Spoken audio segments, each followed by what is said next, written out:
आज नांगलोई मार्केट के प्रधान सुभाष बिंदल और पूर्व निगम पार्षद बेबी जयराम रोहिणी जोन के डिप्टी कमिश्नर को ज्ञापन सौंपकर कार्रवाई की मांग की। नांगलोई मार्केट में अवैध तरीके से अतिक्रमण, पटरी और 14 साल से भ्रष्टाचार में लिप्त फ्लाईओवर को बनाने को लेकर ज्ञापन सौंपा गया। इस फ्लाईओवर का निर्माण पिछले 14 वर्षों से ऐसे ही रुका पड़ा है। एमसीडी, पीडब्ल्यूडी और दिल्ली पुलिस के भ्रष्ट अधिकारियों की वजह से जहां इस मुद्दे को लगातार पूर्ण रूप नांगलोई मार्केट के प्रधान सुभाष बिंदल उठाते आ रहे हैं। ये नांगलोई सुल्तानपुरी का फ्लाईओवर 15 साल पहले बनना चालू हुआ था, जो आज तक कंप्लीट नहीं हुआ। वन साइड ही उन्होंने उतार दिया और सिर्फ 4 या 5 दुकानदार हैं जो मतलब एमसीडी को भी गुमराह कर रहे हैं, ऑफिसरों को भी कर रहे हैं, एमएलए को भी कर रहे हैं, पार्षदों को भी गुमराह कर रहे हैं। गुमराह कर करके उन्होंने अब नया एक इशू चला दिया।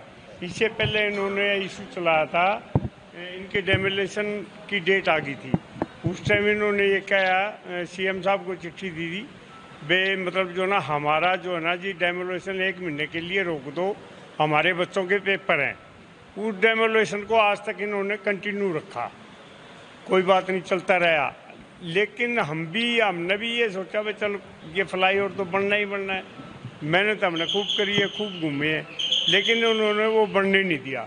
जिस टाइम इसको वन साइड उतारने लगे उस टाइम भी वो बीच में आ गए थे, लेकिन हम अड़ गए भाई ये तो बनेगा। उन्होंने फिर पुलिस इंटरफेयर हुआ और वो बन नहीं दिया इन्होंने। आज आप डीसी साहब के पास आए, डीसी साहब ने हमारे को आश्वासन दिया है वे 1 महीने के अंदर अंदर हम सारा काम करते हैं। अच्छा, और अभी आपको 11 और 12 तारीख के लिए बुलाया कि भाई वहाँ सारा हटना चाहिए, क्या वो 11-12 तारीख को तो जो इंक्रोचमेंट है ना उसको हटाने के लिए बोला गया है। कितना भरोसा है, क्योंकि 15 साल इसको हो गए हैं। 15 साल के बाद कई सरकारें आई, कई सरकारें गई, अभी तक कुछ नहीं हुआ। सरकार, किसी भी सरकार पे हमें कोई भरोसा नहीं, ना हम भरोसा करते सरकार पे। सरकार पे अगर भरोसा करते तो हमारा ये फ्लाईओवर कभी का बढ़ जाना चाहिए था और अब तक चालू हो जाना चाहिए।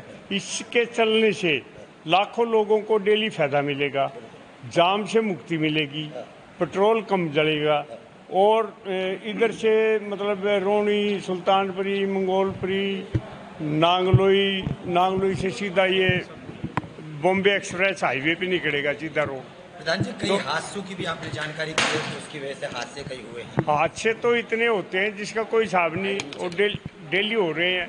अभी भी 2 ताजे उदाहरण थे, 2 बच्चे ऐसे मतलब बहुत वर्ग बच्चे थे वो तो जो एक्सपायर हुए। डीसी साहब के पास आए, अगर आपकी मांग पूरी नहीं होती, 1 महीने का आश्वासन दिया है, तो आगे क्या कदम है प्रधान जी आपको? देखो जी, कदम तो हम कोर्ट में भी जाएंगे, गए हुए हैं ऑलरेडी हम, और 1 महीने बाद कोर्ट में पेशी भी है, उस पर भी हम कार्रवाई करेंगे। अब सख्ती से हम पेश आएंगे। ये काम कर देंगे तो ठीक है, अफसर काम करेंगे तो अच्छा है, इनकी भी भलाई है इसमें, और नहीं तो हम इनके पीछे हाथ धो के लग जाएंगे। एक अंतिम सवाल, रेडी पट्टी की भी आपने बात की है कि वहाँ पर भीड़ लगा रखी है, बड़ी परेशानी हो रही है। बिल्कुल गदर मिचा रखा है, वो मानते ही नहीं किसी की। और ये एमसीडी वाले जाते हैं, उसके 1 घंटे बाद फिर आ जाते हैं वो, और किसी के हटाने से भी नहीं हटते। हमने गार्ड रख रखा है, गार्ड के कहने से भी नहीं मानते हो, किसी की बात नहीं।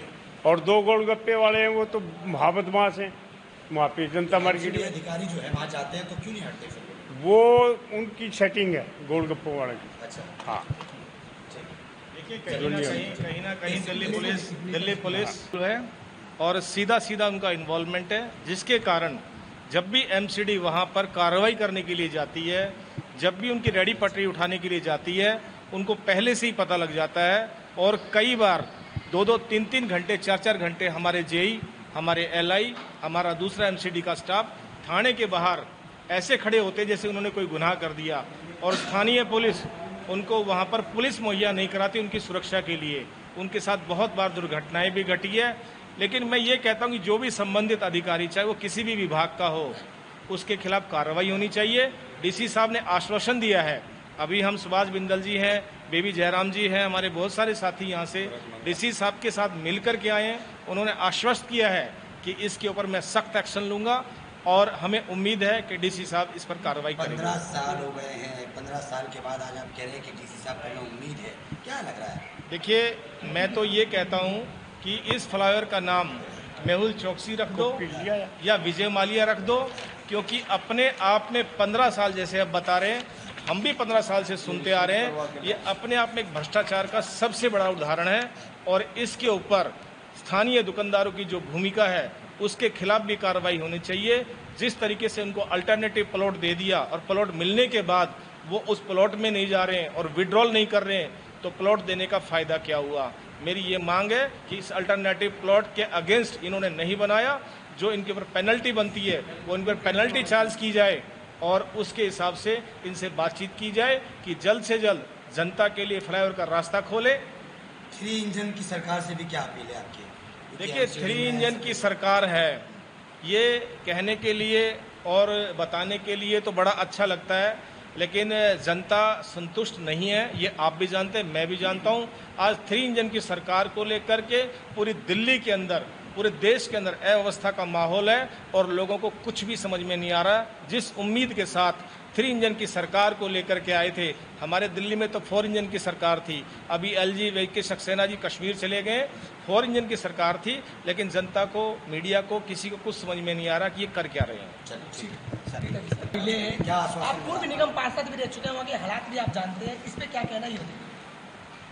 देखिए, डीसी साहब से हम लोगों ने मिला तो आज से 15 सालों से हमें आश्वासन ही मिल रहा है और आश्वासन लेकर के ही हम जा रहे हैं, क्योंकि हम 5 साल तक उसके लिए धरने भी किए हैं और उसके लिए हमने बहुत लड़ाइयाँ लड़ी और काम प्रोग्रेस में भी रहा। इस समय काम बिल्कुल रुका हुआ है और डीसी साहब ने आश्वासन दिया है कि इस काम को हम करा देंगे। 1 हफ्ते में एंक्रोचमेंट हटाने के लिए उन्होंने कहा है। हमें मानते हैं कि अगर होता है तो डीसी साहब का बहुत बड़ा धन्यवाद होगा। बाकी उम्मीद नहीं है, जिस तरह से एमसीडी जिस स्तर पे चल रही है, जिस चाल में चल रही है, कहीं ना कहीं कोई कहता है कि इसका मुकदमा हो रहा है, कोई कहता है कि दुकानदार जो है अपना ज़मीन नहीं मांग रहे हैं, उसको नहीं मिल रहा है। हमें कहते हैं कि दुकानदार का मामला और उनका स्टे का मामला कोर्ट देखेगा, लेकिन जो आवश्यक चीज़ है कि जितना फ्लाईओवर और अंडरपास को चालू किया गया है उसको तो कम से कम पूर्ण रूप से चालू रखा जाए। वहाँ पे रिक्शे खड़े कर दिए जाते हैं, रेडी पट्टी लगा दी गई है। नागलोई मेट्रो स्टेशन से एसडीएम ऑफिस तक 500 से ज़्यादा दुकानें हैं जिसकी गैर मतलब वसूली की जाती है और उसके वजह से ही लगा है। उसमें एमसीडी भी इन्वॉल्व है, प्रशासन पुलिस भी इन्वॉल्व है, जिसके वजह से वो धड़ल्ले से दुकान चल रहा है और पब्लिक परेशान है। हमने उसकी अभी 2 दिन पहले भी वीडियो बनाई है। वहाँ पे पैदल भी निकलना दुश्वार है। तो हम तो एमसीडी से और प्रशासन से यही निवेदन करेंगे कि प्रशासन उसमें लोगों के राहत के लिए, सुल्तानपुरी के 5 लाख लोग परेशान हैं, नागलोई की जनता परेशान है, तो उनके लिए ये थोड़ा राहत करे कि वहाँ का एंक्रोचमेंट हटा दें। फिलहाल जो केस जो डिसीजन लेगा वो सबको मान्य होगा। जल्दी से जल्दी चालू करा जाए।